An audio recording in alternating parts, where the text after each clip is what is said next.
I'm joined by Martha Henn, who is a statewide coordinator of Money Smart Week Indiana. So tell me a little bit about Money Smart Week. What do we need to know? Well, sure. This is our 9th year for Money Smart Week in the state of Indiana.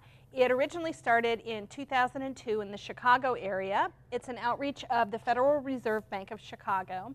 And it gradually spread from the Chicago area throughout Illinois and then kind of concentrically out geographically. The Midwestern states are the strongest, but it's now in 49 states across the country.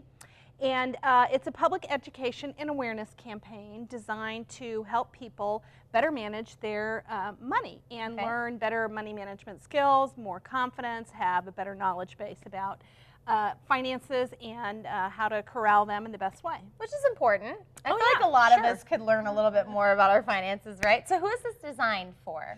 Well, the mission of Money Smart Week is very broad. It sets a high bar for us. It's intended to serve all demographics and all income levels. So we have a lot of work cut out for us.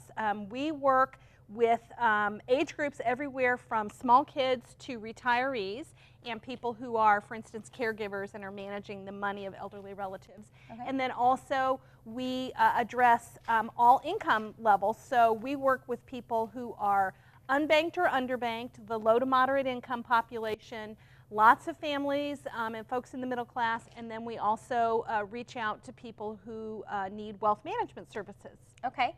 So obviously, you know, some people are better with their money than others. Right. But what kind of tools do you give people to better prepare them to make that next step or to get them on the right track financially?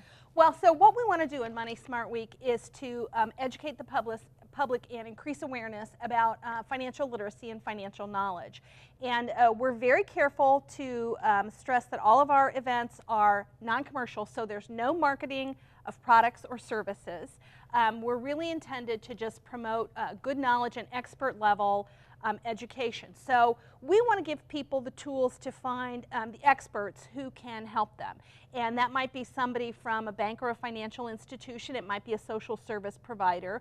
But we're getting people the opportunity to talk to somebody, not just their neighbor or a friend or a family member about finances, but the people who work year-round with these kind of topics and issues and whose professional interest is really in helping people make sound decisions with their money. Excellent. Well, it seems like it's very one-on-one, very comfortable, not very pushy, allows people to sit down and really get the help that they either want or need. Right, and so we cover a whole slew of different topics, and we cover things like credit scores and credit repair if you've had a financial hiccup, how to get you into banking services if you're not somebody who has a relationship with the bank. We can help you assess whether you have the proper insurance coverage. We can introduce you a little bit to investing concepts. We work a lot with kids, so we're really trying to have a diverse set of programs that people can take advantage of. It was very interesting because about a year ago, I didn't realize that when you open store credit cards that actually affects your credit score. So that was something I had learned recently. So tell me, I know you guys are statewide, but let's focus a little bit more on Central Indiana for some of our viewers. What do we have coming up? Okay, so Money Smart Week is April 18th to the 25th this year. So April 18th to the 25th. During that time, we have right now about 50 or so events scheduled in the greater Indianapolis area. Wow. Some of those require registration. Like, for example, the John H. Bonner Community Center has an opportunity for you to consult with an attorney, but you have to pre-register for that because that's going to be a pretty hot one. Okay.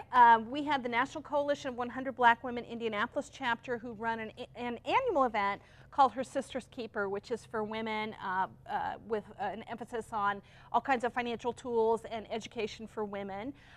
We have the Social Security Administration does a number of workshops around the city on what are your Social Security benefits, what do you need to do about those, how do you get the best information about what your Social Security benefits are.